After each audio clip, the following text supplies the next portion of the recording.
The last time a woman touched me, I felt nothing. That was the problem. I had spent 16 years feeling everything. Burn, panic, the kind of pain that makes you wish for numbness. And then a stranger's elbow brushed my ribs at a gala, and my body finally went quiet. I should have been relieved. Instead, I was terrified. Because quiet bodies are dangerous. They want things. My name is Nicholas Kane. I am 32 years old.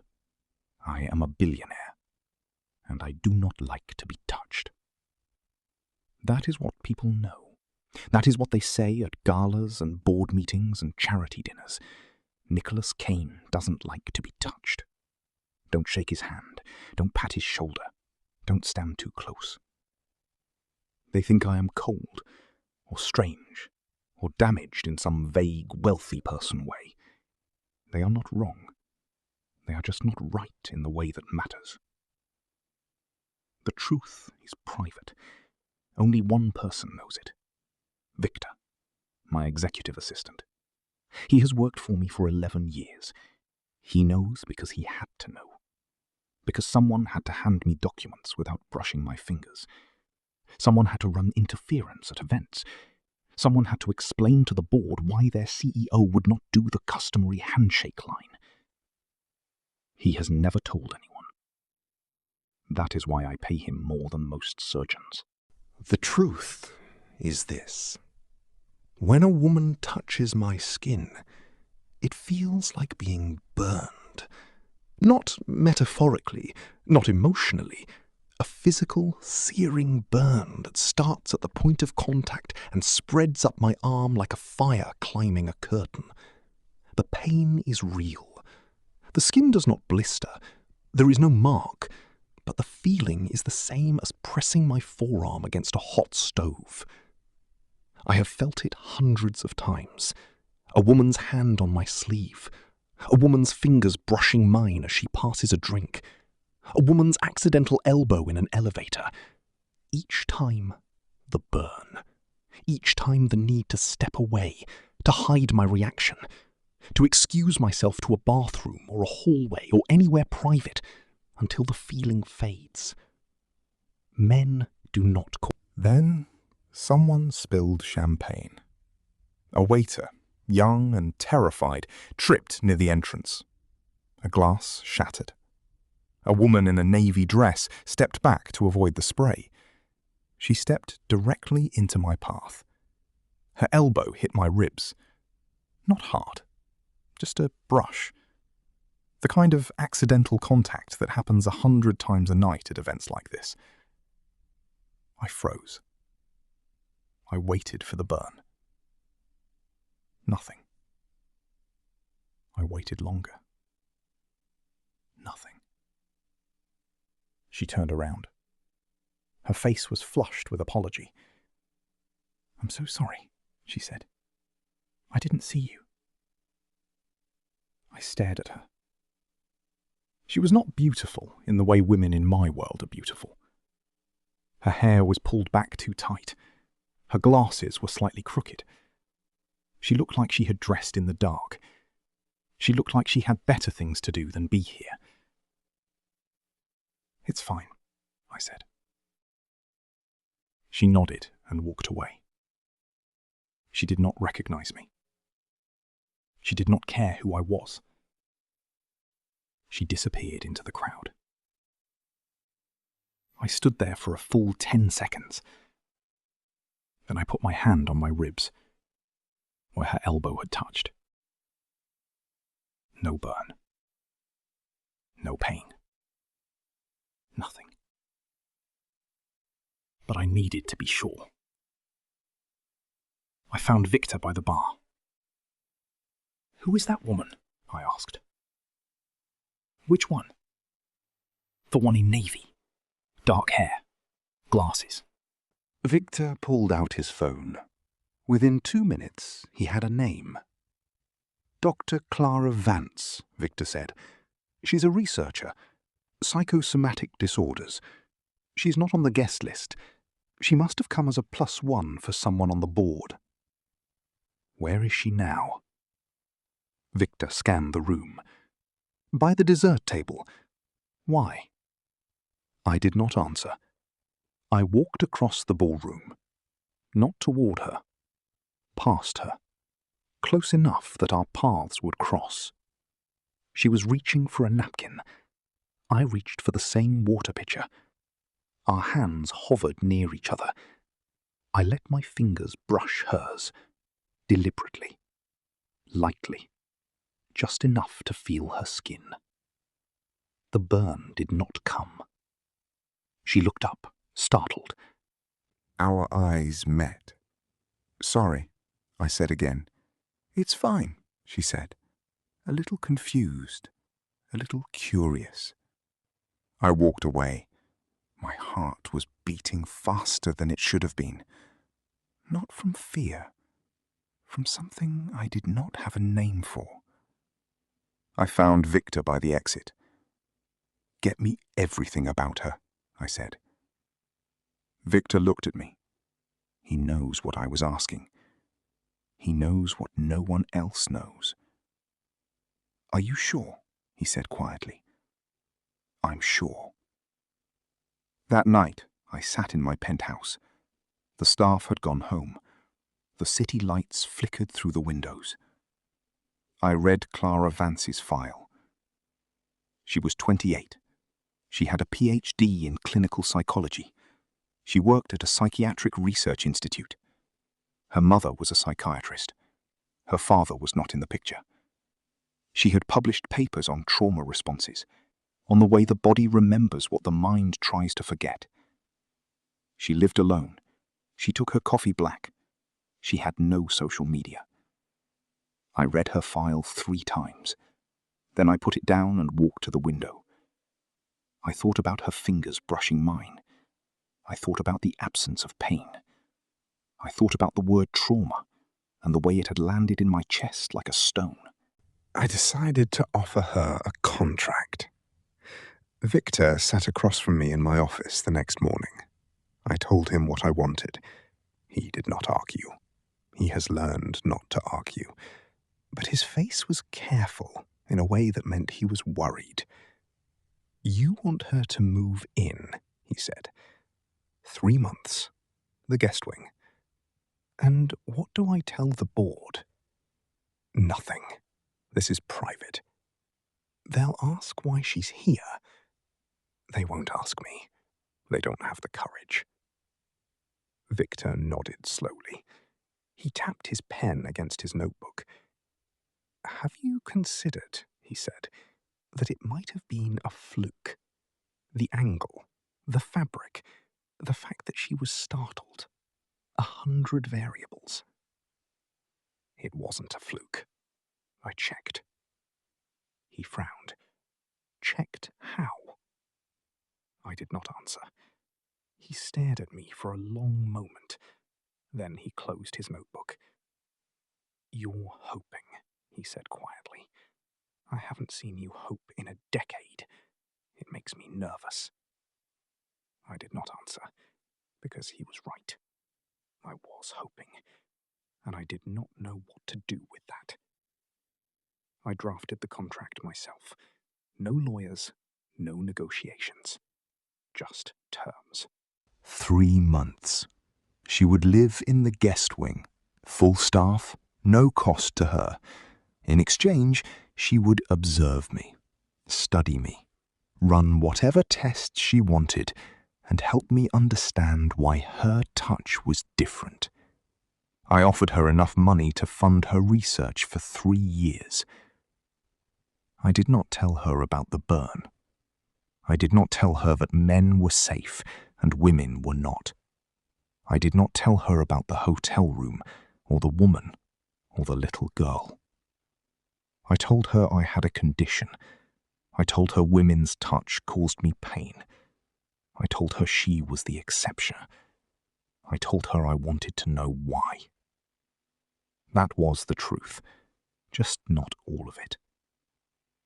Victor delivered the proposal. Clara Vance said no. Victor sent it again. Clara said no again. On the 3rd attempt, Clara asked to meet. We met in a small conference room at her research institute. Neutral ground. No staff, no witnesses. She was even less polished up close. Her glasses were still crooked. There was a coffee stain on her sleeve. She looked at me like I was a problem to be solved. "This is insane," she said. "Probably. You want me to live with you for 3 months because I accidentally elbowed you and you didn't feel pain?" "Yes. That's not science. That's desperation." Then help me make it science. She studied me. Her eyes were sharp. She missed nothing. "Why me?" she asked. "Because you're the only one." "The only one who has accidentally elbowed you at a gala?" "The only one other than my mother who has touched me in 16 years without causing pain." Something flickered across her face. Surprise. Then something else. Something I could not name. 16 years, she said. "Yes." "And you don't know why it started?" "No."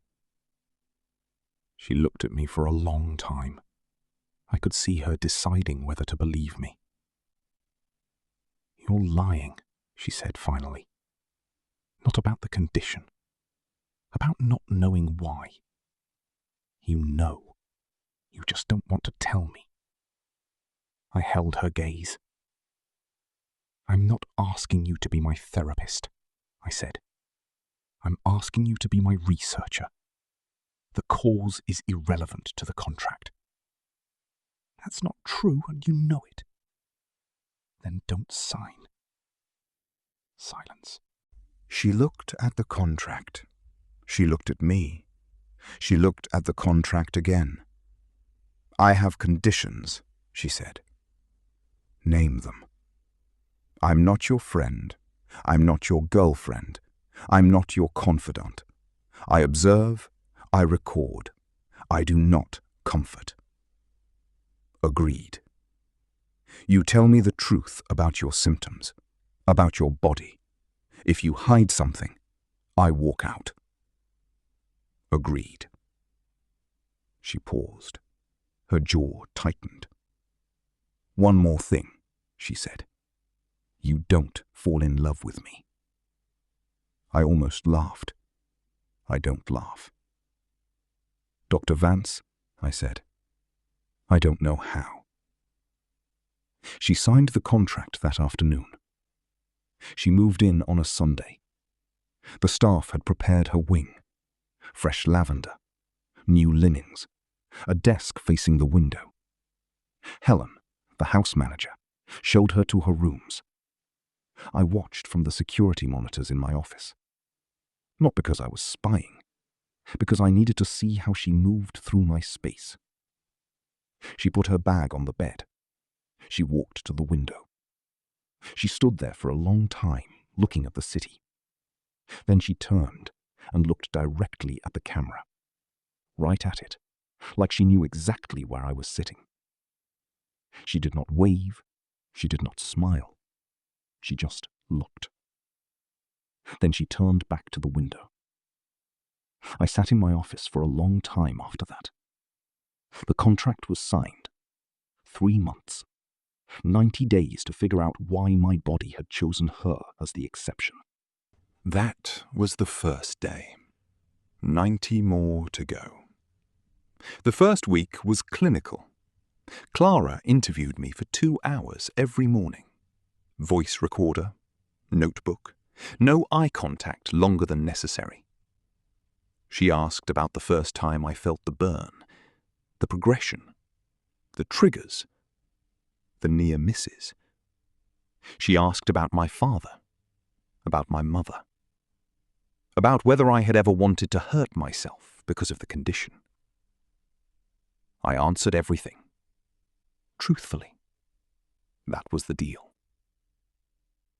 But I did not tell her everything. Some answers belonged to me. They would stay with me. She noticed the gaps. I could see her noticing. But she did not push. She was a scientist. She waited for data. At night, I ate alone in my private dining room. It was a small room off the kitchen. One chair. One place setting. A table just big enough for one plate. I had designed it that way years ago. No room for guests. No room for conversation. Just me and my food, and the silence I had learned to prefer. On the third night, I heard footsteps. Then the door opened. Clara stood in the doorway.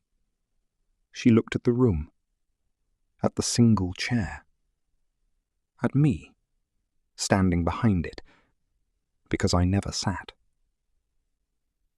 "You eat in here?" she said. "Yes."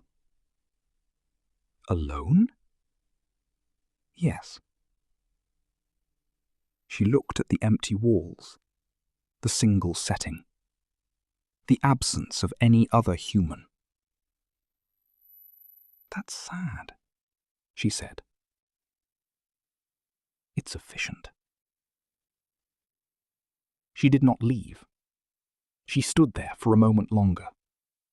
Then she walked away. I heard her go back to the main dining room, where the staff had laid out her dinner. I thought nothing of it. The next night, I walked into my private dining room and stopped. Helen had added a second chair. The same style, the same height, placed across from the first. A new place setting, new napkin, new glass. I found Helen in the kitchen. "What is this?" I asked. Dr. Vance requested it, Helen said. She asked if she could join you some evenings. I took the liberty of adding a second chair. I didn't approve this. No, sir, but she said you wouldn't object. She said you were bad at saying yes to things you actually wanted. I stared at Helen. Helen has worked for me for 8 years. She has never spoken to me like this. She said that? Word for word, sir. That night, I ate alone again. But the second chair stayed. Empty. Waiting. On the 5th night, she came. She did not ask. She did not knock. She walked into the dining room with her plate and sat down across from me. I was standing behind my chair, as always. "You're standing," she said.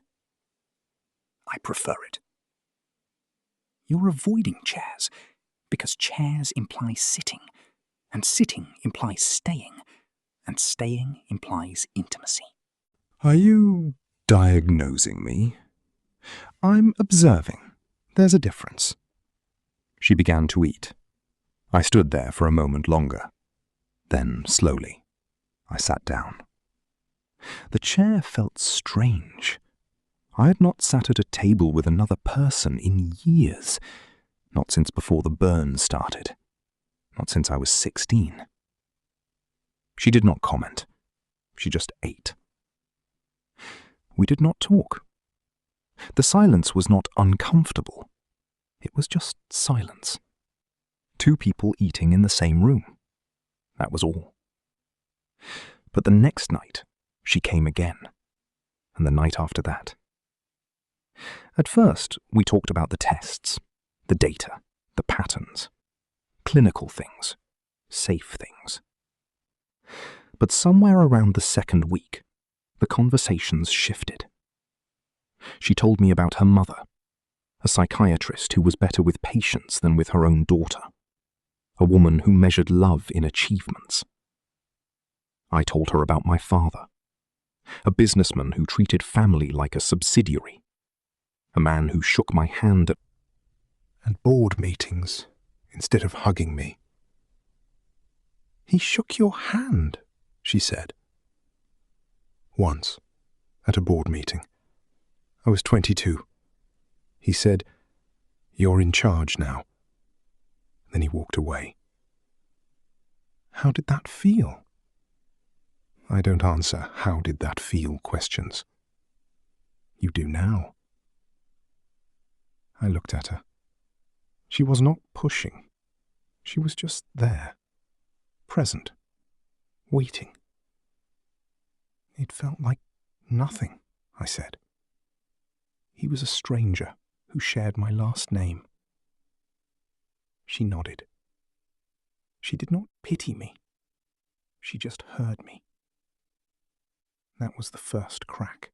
By the end of the third week, the second chair was no longer an addition. It was just part of the room. And I no longer stood. I sat, across from her, eating, talking, learning the shape of her voice. I did not notice when I started looking forward to it. That is the thing about slow bonding. You do not feel it happening. It is not a moment. It is 1,000 small moments stacked on top of each other, until one day you realize you are no longer the same person who started. I was still afraid, but I was less alone, and I did not even know it yet. Week 5. The dinners had become routine. She would finish her work in the guest wing. I would finish mine in the office. Then we would meet in the small dining room. 2 chairs, 2 plates, 2 people who had started as strangers and were becoming something else. We talked about everything, except the one thing. She told me about her father. He left when she was 9. Not because of anything dramatic. He left because he was unhappy and did not have the vocabulary to explain why. She had not seen him in 15 years. He sends a card every Christmas, she said. It says, "Love, Dad." I don't know if he means it. Do you write back? No, I don't know what to say. I understood that. The gap between what people deserve to hear and what we are capable of saying. She asked about my mother. I told her about the last hug, the one before the school trip, the one before everything changed. She died 5 years ago, I said. Cancer. I sat in the waiting room while she was in treatment. I could not go into her room. I could not hold her hand. I was too afraid to test if her touch still worked. So I just sat there. She died alone, because I was a coward. Clara was quiet for a long time. That must have been lonely, she said. It was. She reached across the table, not to touch me, just to rest her hand near mine, close enough that I could feel the warmth without contact. "I'm sorry," she said. I did not know what to say, so I said nothing. But I did not pull my hand away. Week 8. I woke up at 2 in the morning. The sound of someone crying. Not loud, just a breath, a catch. I lay still for a moment. The penthouse was dark. The staff had gone home hours ago. The crying came again, muffled, like someone pressing a pillow to her face and failing to hide. I got out of bed. I did not think about it. If I had thought about it, I would have stayed in my room. I would have reminded her of the contract. I do not comfort, and used her own words as a shield. But I did not think. I walked. Her door was closed. The light underneath was on.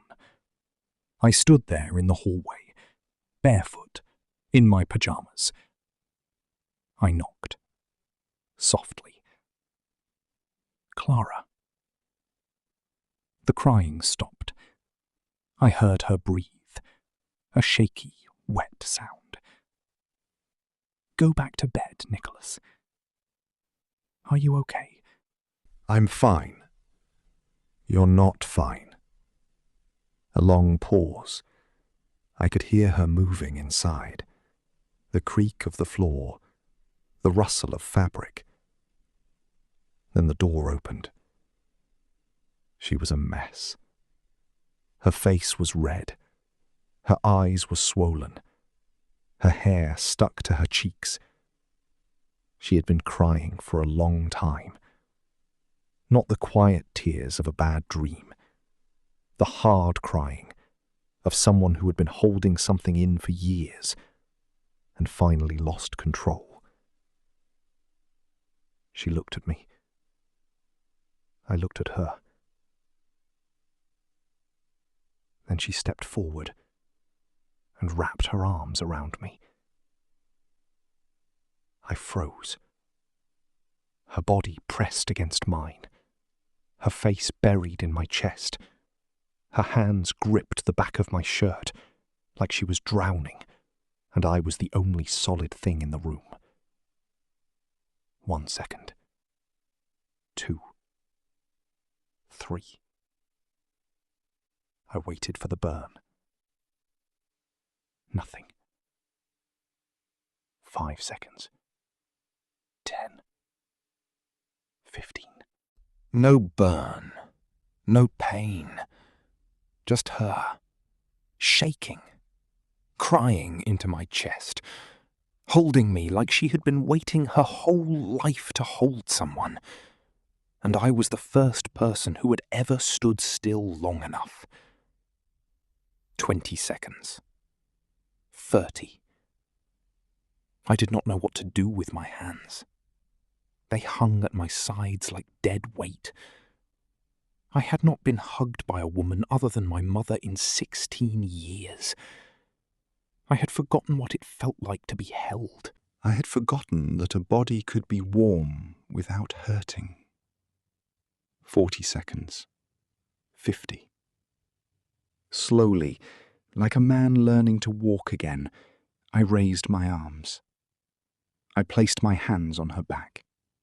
Lightly, tentatively, as if she might shatter. She did not shatter. She held on tighter. 60 seconds. She pulled back. Her face was wet. She wiped her nose with the back of her hand. She would not look at me. "I'm sorry," she said. "I shouldn't have. It's fine. I broke the contract. I said I wouldn't." "It's fine, Clara." She finally looked at me. Her eyes searched my face for something. Anger, discomfort, the burn. She found none of it. "You didn't feel it?" she asked quietly. "No." "The burn?" "No." She let out a breath. Then she stepped back into her room and sat down on the floor, her back against the bed, her knees pulled to her chest. I stood in the doorway. I wanted to go to her. I wanted to sit with her. But this was her room, her space. I had already stayed longer than I should have. "Do you want me to stay?" I asked. She looked up at me. Her eyes were red. Her face was raw. "I don't know," she said. I understood. She needed to be alone. Or she needed to not be alone. Or she needed something she did not have the words for. I could not solve it for her. I could only stand in the doorway and wait. "I'll leave the door open," I said. She nodded. I stepped back into the hallway. I left her door open. I walked to the living room. I sat on the couch. I did not go back to my room. I sat there for an hour, maybe 2. The penthouse was silent. Then I heard her voice, soft from down the hallway. Nicholas? I walked back. She was still on the floor, but she had moved to the doorway. She was sitting with her back against the frame, looking out. "Thank you," she said. "For what?" "For not running." I sat down across from her in the hallway, not in her room, in the hallway, the boundary between her space and mine. "I didn't run," I said. "You stayed?" "Yes." She looked at me for a long time. I dream," she said, "about a room, about my mother, about a boy. He pulled me away from the door. He covered my eyes. He told me not to look. Then he ran." I sat very still. "I know that dream," I said. She stared at me. "How?" I shook my head. "I don't want to talk about that." She did not push. She just looked at me. And for the first time, I realized that the space between us was not a safety measure anymore. It was a choice. We were choosing to sit here, choosing to stay, choosing not to hide. "My mother was the last person who hugged me," I said. "I was 16. It was before everything started. She hugged me goodbye before I left for a family trip. My father was supposed to pick me up from the airport, but he wasn't there. He sent a car. I went to the hotel where he was staying. That's when everything changed." She went very still. "What happened at the hotel?" she asked. I looked at her, the woman who had just held me for a full minute without causing me pain. The only person other than my mother who had ever wrapped her arms around me and not let go. "I'm not ready to tell you," I said. She nodded. She did not push. "Thank you," she said again. "For what?" "For coming." I looked at her. The little girl in the doorway, the woman on the floor, the person who had cried into my chest and held onto my shirt like I was the only solid thing in the world. "I will always come," I said. We sat there in the hallway until the sky turned grey. We did not talk. We did not move. We just sat. 2 people who had learned to be alone, learning for the first time that alone was not the same as safe. When the sun came up, she stood. "I should sleep," she said. "You should." She looked down at me, still on the floor. "Nicholas." "Yes." "That hug, did it hurt?" I thought about it. The weight of her, the warmth, the way my arms had risen on their own, like they had been waiting for permission. "No," I said. "It didn't hurt at all." She nodded. Then she went back into her room. She did not close the door. I sat in the hallway for a long time after she left. I put my hand on my chest, where her face had been. No burn, no pain. Just the memory of a woman who had held me like I was not a monster.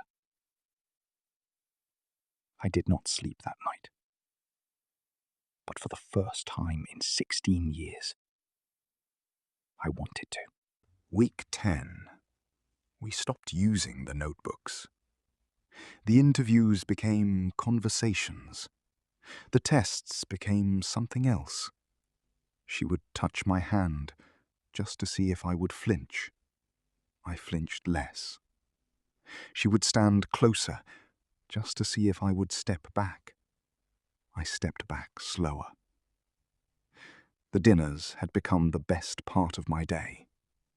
I did not admit that to myself, but I knew it was true. One night, after we had eaten, she asked me if I had ever been in love. No, I said. Never? I cannot be touched. Love without touch is just loneliness. That's not true. It has been true for me. She was quiet for a moment. Then she put down her fork. I was 8 years old, she said. We were on a family trip. My father was supposed to meet us at the hotel. He was delayed. My mother took me to a room. She told me to wait in the bathroom. I got bored. I opened the door. She stopped. Her hands were shaking. You don't have to, I started. There was a man, she continued. He wasn't my father. And there was a boy. He grabbed my arm. He pulled me away from the door. He covered my eyes. He said, "Don't look. Don't ever look." Then he ran. The room was very quiet. I never forgot his face, she said. I did not know why, until the gala, when I turned around and saw you. I did not recognize you, not consciously, but something in me did. She looked at me, not as a scientist, as the little girl in the doorway. You were the boy, she said. I said nothing, because she was right. I was the boy, the 16-year-old who had walked into a hotel room looking for his father and found a nightmare instead. The boy who had seen a child in pajamas and pulled her away before she could see more. The boy who had run. Why didn't you stay? She asked. I had no answer. I had been asking myself the same question for half my life. Because I was a coward, I said finally. Because I was 16. Because I did not know what to do. Because I ran. She nodded slowly. She did not forgive me. She did not need to. She just needed to hear me say it. We sat in silence for a long time, the lavender on the table between us, the truth finally spoken. What do we do now? She asked. I don't know. Neither do I. She reached across the table. She took my hand. Her fingers laced through mine. We figure it out, she said. Together, or not at all. I looked at her hand on mine. No burn, just warmth. Just her. Together, I said. She nodded. We stayed like that until the food got cold. Neither of us let go. The contract had 3 days left. 3 days until she packed her bag. 3 days until the guest wing was stripped and the lavender removed, and the penthouse went back to being a museum of one. I had not slept in a week. Victor noticed. Victor always notices. You look like hell, he said. Thank you. You know what you look like? A man who's about to lose something and won't admit it. I said nothing. The contract ends Sunday, he said. I know. She leaves Sunday. I know. Are you going to let her? I looked at him. Victor has worked for me for 11 years. He has seen me at my worst. He has never once asked me a personal question. This was the first. "No," I said. "I'm not." "Then what are you going to do about it?" I had no answer. Not yet. But I had the rest of the day. Victor left. I sat in my office. I thought about the first contract, the way I had hidden behind it, the way I had called it research when it was really fear, the way I had kept her at 6 feet because 6 feet was safe. But she had closed the distance. Every time. The second chair, the dinners, the hug in the hallway, the hand held across the table. She had come to me again and again, and I had done nothing except stand still and let her. That was not enough anymore. I wrote it that night. I sat in my office until 3 in the morning, crossing out words, starting over, trying to find the language for something I had never done before. The next morning, I brought it to breakfast. The healing contract. Term, 3 months. Renewable. Purpose. 2 people who share a wound will help each other learn how to scar. This is not research. This is not observation. This is practice. Terms 1. 1 truth per day. Something we have never told anyone. Size does not matter. The only rule is that it must be true. 2. 1 touch per day. Not clinical, not testing, just touch. A hand on a hand, a shoulder against a shoulder. Small, safe, no expectation beyond presence. 3. 1 meal together. No phones, no notebooks, just us. 4. No running. If one of us wants to leave, we say it out loud before we do. We do not disappear. We do not hide. 5. The lavender stays. She read it twice. Then she looked up at me. You put the lavender in the contract? Yes. You're serious about the lavender? I am serious about everything. She stared at me for a long moment. Then she took a pen. She signed. We sat there for a while, the lavender between us, the past sitting in the room with us, watching, listening. The past does not disappear. It sits in the chair across from you.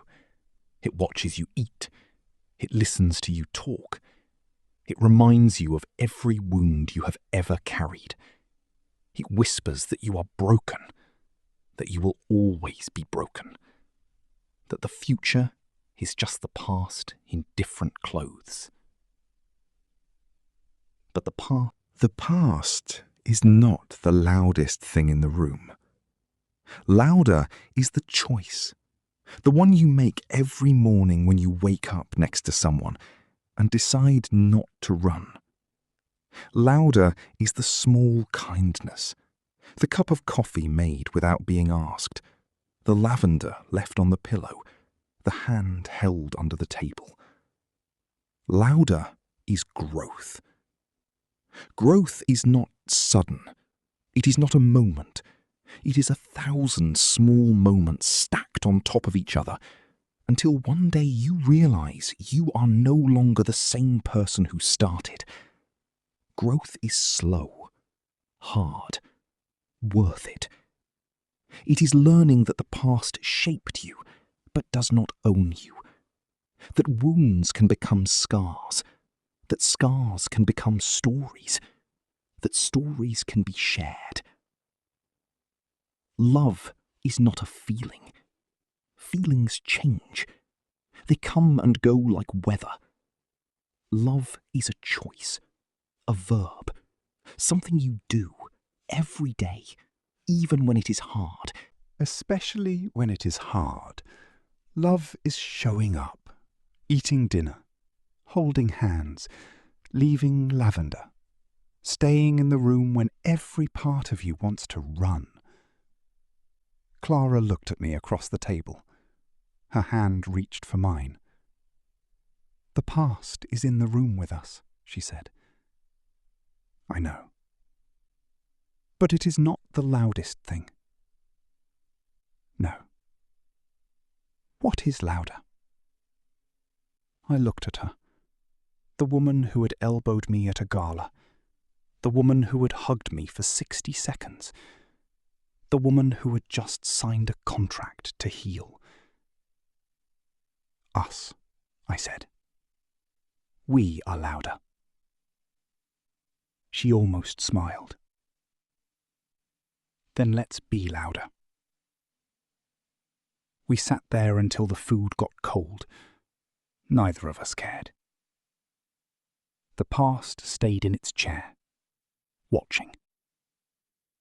But for the first time, it was not in charge.